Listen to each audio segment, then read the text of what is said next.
కింది వాటిలో ఏ గుణకాలు సంఖ్యను 29.7% అధికం చేస్తాయంట. అంటే ఒక సంఖ్యను దేంతో గుణిస్తే 29.7% అధికం అవుతుందని అడుగుతున్నారు. ఒక సంఖ్య అంటే మనకు తెలియదు కాబట్టి దాన్ని 100 అనుకుందాం. దేంతో గుణిస్తుందో కూడా తెలియదు మనకి, కాబట్టి దాన్ని ఎక్స్ అనుకుందాం.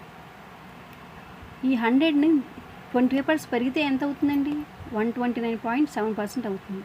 కాబట్టి ఎక్స్ ఇక్కడే ఉంచేసుకొని 100 తీసుకెళ్దామండి. 129.7/100. కింద 2 జీరోస్ పోవాలంటే 2 డిజిట్స్ అవతల పాయింట్ పెట్టాలి. ఆల్రెడీ ఒక నెంబర్ ముందు పాయింట్ ఉంది, ఇంకో 2 నెంబర్స్ ముందు పాయింట్ పెట్టాలి.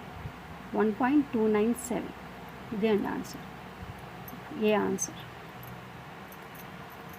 ఓకేనండి. ఈ వీడియో మీకు నచ్చితే కనుక ప్లీజ్ లైక్ చేయండి, సబ్స్క్రైబ్ చేయండి, కామెంట్ చేయండి, ప్లీజ్ అండి సపోర్ట్ చేయండి.